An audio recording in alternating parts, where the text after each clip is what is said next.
Hey, what's up, guys? My name is Rajendra, and in this session, I can teach you the lead code question number 70. तो फिर शुरू करते हैं आज के इस क्वेश्चन का नाम है क्लाइंबिंग स्टेयर्स। ओके, चढ़ना है स्टेयर के ऊपर हमें। तो सबसे पहले क्या दिया हुआ है, you are climbing a stair in it take an step to reach the top. Okay, तो हम एक चीज समझ गए कि हमें ऐसे स्टेयर दिया रहेगा और हमें एन एंड स्टेप्स लगेंगे, मतलब ऊपर तक पहुंचने के लिए। ठीक है, चलो फिर each time you can either climb one और टू स्टेप। ओके, तो इसमें हमें एक और चीज पता चल गई, या तो हम एक ही स्टेप ऊपर जा सकते हैं या तो दो स्टेप ऊपर जा सकते हैं, मतलब एक स्टेप स्किप करके, या फिर हमें स्किप नहीं करना होगा। ठीक है, तो हमें हमें एक चीज पता चल गया, तो हम क्लाइम जो है ना, या तो एक स्टेप कर सकते हैं या तो दो स्टेप कर सकते हैं। ठीक है, ये तीन चार वो सब नहीं। तो how many distinct ways can you climb to top. Okay, तो कितने नंबर ऑफ वेज रहेंगे हमें टॉप तक पहुंचने के लिए। हमें बेसिकली यहाँ पहुंचना है।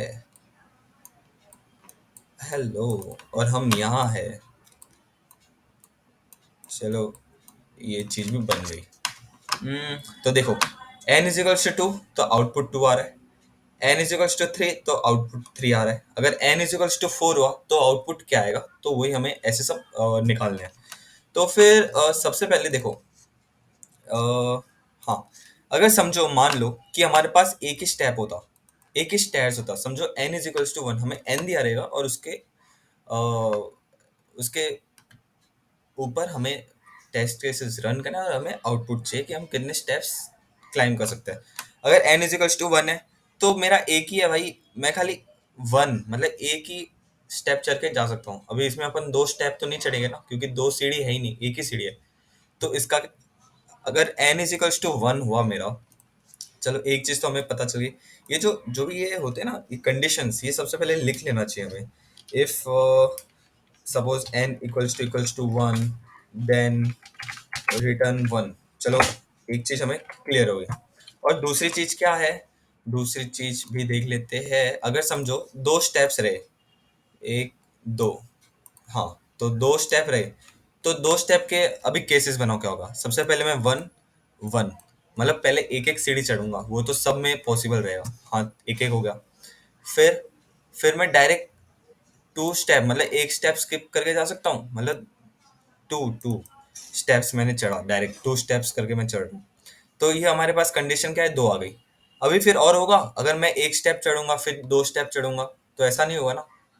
तो ठीक है, तो एक ये भी कंडीशन है जो हमें लिख लेनी चाहिए। तो यहाँ मैं लिख लेता हूँ, एन इक्वल्स टू टू। अगर एन मेरा टू रहा तो रिटर्न रिटर्न क्या करना है, कितने हो रहे हैं, दो ही हो रहे हैं ना, तो रिटर्न टू। चलो भाई, ये भी हो गया कंडीशन। अभी हम देख लेते हैं तीन स्टेप के लिए। अगर हम लोग चार तक कर लिए ना स्टेप्स, तो हमारा पूरा क्वेश्चन यूं निकल जाएगा। तो चलो, ये दो हो गया। अभी एक दो तीन, अभी तीन के लिए करते हैं। अभी तीन के लिए सबसे पहले मैं एक स्टेप चढ़ूंगा, एक स्टेप चढ़ूंगा, एक स्टेप चढ़ूंगा। चल, मेरा एक एक कंडीशन आ गया, मतलब एक ऐसा कुछ तो है, तो मेरा आंसर एक आ जाएगा। फिर मैं एक स्टेप चढ़ा, फिर मैं दो क्लाइम करके गया, तो मेरा यहाँ पे टू आ गया। तो यहाँ पे आ गया, एक और आ गया मेरे पास, टेस्ट केसेस टू आ गया। दो डिफरेंट वेज आ गए। फिर मैं क्या करूँगा, फिर मैं एक एक करके जाऊँगा, मतलब पहले एक स्टेप चढ़ूँगा, रुको, पहले मैं दो स्टेप चढ़ूँगा, पहले मैं दो स्टेप चढ़ूँगा, फिर मैं एक सीढ़ी बचा तो फिर मैं एक स्टेप चढ़ूँगा, एक स्टेयर चलूँगा, तो मेरा एक और नंबर ऑफ वेज आ गया। ठीक है, तो फिर और कुछ बचा है, और कुछ नहीं बचा यहाँ से, मतलब तीन जो थे वो मैंने कर लिए। तो n इज इक्वल्स टू, तो एक और टेस्ट केस लिख लेते हैं, एक और चीज हमें पता चल गई, n equals to three, then return three. देखो, अभी यही है। अभी ये फोर्थ वाला अगर हम समझ लिए ना, तो हमारा क्वेश्चन यूं चुटकी में हो जाएगा। एक दो तीन चार, ठीक है, चार। तो नंबर ऑफ वेज क्या है, सबसे पहले एक एक चढ़ूंगा, वो तो नॉर्मली सबको पता ही है। ठीक है, अभी n is equals to four के लिए हम लोग कर रहे हैं। हम्म, तो मेरा एक वेज आ गया, हाँ चलो वन मैंने कर लिया। फिर फिर मैं एक एक फिर दो बचा ना, हाँ पहले एक चढ़ूंगा फिर एक चढ़ूंगा फिर दो स्टेप डायरेक्ट ऊपर चढ़ जाऊंगा, तो मेरा एक और वेज आ गया। देखो, वन वन वन, ये दो स्टेप चढ़ा, फिर एक दो स्किप करके ये, तो वन वन टू। तो इधर साइड साइड में मैं लिख लूँ क्या? आपको हाँ, तो आपको दिमाग में भी बैठ जाना चाहिए। सबसे पहले वन वन वन वन, फिर वन वन टू, हाँ वन वन टू, फिर क्या होगा? फिर मैं सबसे एक स्टेप चढ़ा, फिर दो स्किप किया, फिर वापस एक स्टेप चढ़ा, तो मेरा क्या होगा? One comma two comma one. ये तीन केसेस आ गए, तीन केसेस आ गए। चलो फिर उसके बाद इसको साइड में रखते हैं। हाँ, ये एक दो तीन, फिर चौथा केस क्या रहेगा?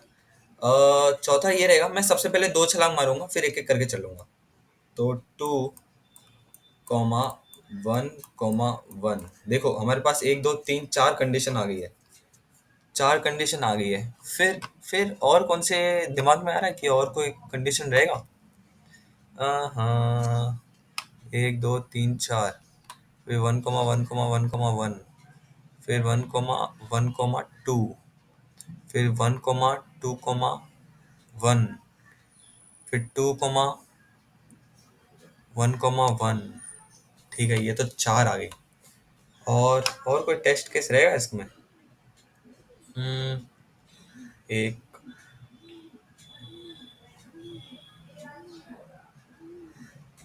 One comma to, one comma two comma one, to comma one, एक दो तीन चार। इसमें चार आ रहे हैं, लेकिन हमें एक दो तीन चार, रुक मैं नोट लिखता हूँ। दो तीन, one comma one comma one, one comma two, one comma two comma one, two comma one,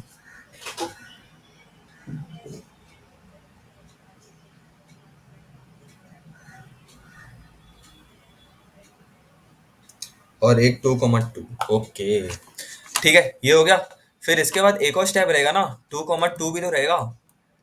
two comma two, देखो हम दो स्टेप स्किप करेंगे फिर वापस से दो स्टेप दो दो करके भी चढ़ेंगे ना, तो एन में मेरा क्या आ रहा है? एक और चीज पता चल गई हमें कि n is equals to four हुआ, तो मुझे क्या मिलेगा? तो मुझे रिटर्न, अभी मुझे रिटर्न फोर तो नहीं होगा ना, क्योंकि नंबर ऑफ वेज देखो, मेरे यहाँ नंबर ऑफ वेज क्या आ गए? मेरे नंबर ऑफ वेज आ गए फाइव। ये वन टू थ्री, ये फोर और एक five. One comma one comma one comma one, one comma one comma to, one comma two comma one, two comma one comma one, two comma to, ऐसे number of ways क्या आ गए? Five आ गए। तो हमें ये तो पता चल गया, अगर एन इजिकल्स टू ये होगा तो मुझे आउटपुट आएगा फाइव आएगा। अभी फाइव आएगा, ठीक है। अभी एक और चीज, अभी पीछे देखो, एन इजिकल्स टू मेरा वन है तो वन आ रहा है, एन इजिकल्स टू टू है तो टू आ रहा है, एन इजिकल्स टू थ्री पे मेरा आउटपुट थ्री आ रहा है। थ्री आ रहा है मतलब मैं ऊपर का देख रहा हूँ तो मुझे यहाँ पे वन हो रहा है, यहाँ पे टू हो रहा है। हाँ, तो मैं इन दोनों को अगर ऐड करूंगा तो मुझे आंसर क्या मिल रहा है? मुझे आंसर थ्री मिल रहा है। ठीक है। अभी जैसे ही अगर मैं फोर में आया, तो फोर का पिछला और पीछे का पीछा, पिछले का पिछला तो n is equals to three and n equals to ये टू, तो इन दोनों को प्लस करेंगे तो मुझे आंसर फाइव आएगा। तो मैंने फाइव लिख लिया। अभी समझो, n is equals to five होता, n इक्वल्स टू फाइव होता तो क्या होता? n इक्वल्स टू फाइव होता तो फोर और थ्री का जो सम है वो मुझे पता चल जाता। तो ये फोर का सम क्या है? फाइव, और four is equals to five है, और ये थ्री का तो थ्री था ना भाई। हाँ, तो five plus three is equals to eight. तो इस तरीके से हमारा जो है वो चलेगा। आई होप आपको क्लियर होगा। मैं आपको एक और शॉर्ट में थोड़ा बता दूंगा अच्छे से, ताकि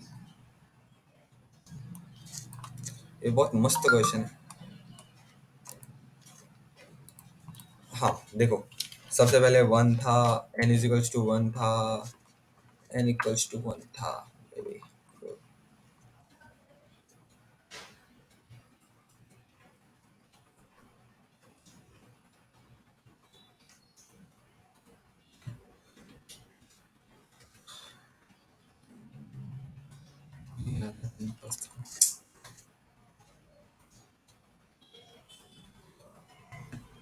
1,2,3,4,5। ठीक है, तो अभी पेन निकाल देते हैं। n इज इक्वल्स टू 1 था तो मुझे मिल रहा था 1। n इक्वल्स टू 2 था तो मिल रहा था 2। n इज इक्वल्स टू 3 था तो मिल रहा था मुझे 2 plus 1 is 3। n is equals to 4 था तो मुझे मिल रहा था पीछे का पीछा 3 plus 2 is 5। n is equals to 5 था तो मुझे मिल रहा है अब पीछे का पीछा 5 प्लस 3 इज 8। तो ऐसे करके हमें निकालना है। तो मेरे दिमाग में क्या आ रहा है, हाँ भाई, तो मैं एक दो वेरिएबल बना लूंगा। चलो अभी क्वेश्चन को सॉल्व करते हैं। एक्सप्लेनेशन तो आपको पता चल गया कि मैं क्या बोल रहा हूँ, और हमें टेस्ट केस में ये भी दिया है कि 45 के नीचे होना चाहिए, 1 टू लेके 45 तक रहेगा n। ठीक है, फिर चलिए तो यहाँ मैं लिख लेता हूँ।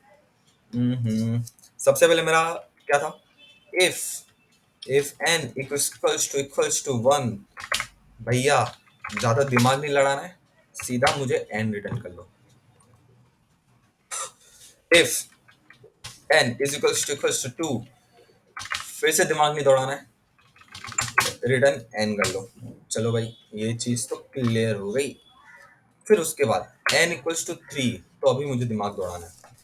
n इक्वल्स टू 3, सबसे पहले हम लोग एक वेरिएबल बना लेते हैं। हमें पता है int a is equals to 1। Equals to 1 क्या, क्योंकि मुझे पता है अगर a 1 है तो सबसे पहले 1 2, अभी मैं 3 के लिए दिमाग दौड़ा रहा हूँ। तो int b equals to what, b equals to 2। चलो दो चीज क्लियर हो गई हमें।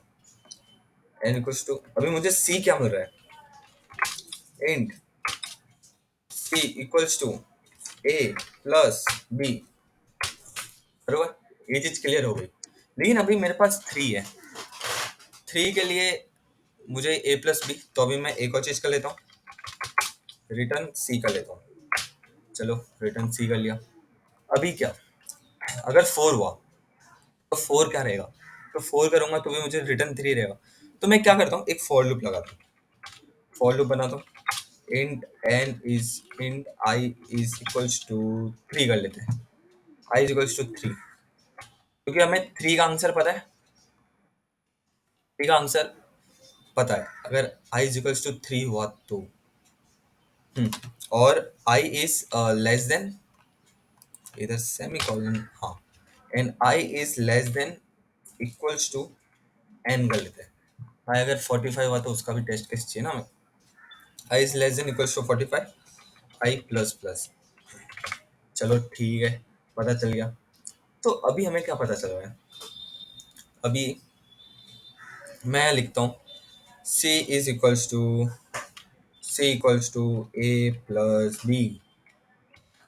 ठीक है, c is equals to a plus b, मतलब अगर मेरा n 3 है, अगर n मेरा 3 है तो ये लेस देन 3 और 3 कंडीशन सेटिस्फाई हो रही है। तो c is equals to a plus b मतलब 3 है, तो मुझे यहाँ पे रिटर्न 3 हो जाएगा। ठीक है, अगर यहाँ 4 होता तो मुझे a की वैल्यू b को देनी है, तो मैं यहाँ लिख लूंगा a is equals to b, फिर b की वैल्यू है वो मैं c में डाल दूंगा, b is equals to c। बस, और क्या है, देखो, ओके, हाँ, a is equals to b c. ठीक है, अभी d, तो मेरी a की वैल्यू 2 हो गई है और जो b की वैल्यू वो 3 हो गई है। फिर वापस से b की वैल्यू 3 हो जाएगी, a की वैल्यू 3 हो जाएगी, फिर b की वैल्यू 5 हो जाएगी। ऐसे आगे आगे बढ़ते बढ़ते हमें जो सम है वो मिल जाएगा। ठीक है, ये चीज हो गई। फिर लास्ट में हमने कर लिया रिटर्न। बस इतना सही। अभी देखते हैं रन करने पे क्या आंसर आ रहा है। चलो ये टेस्ट केस दोनों क्लियर हो गए, अभी इसे करते हैं सबमिट।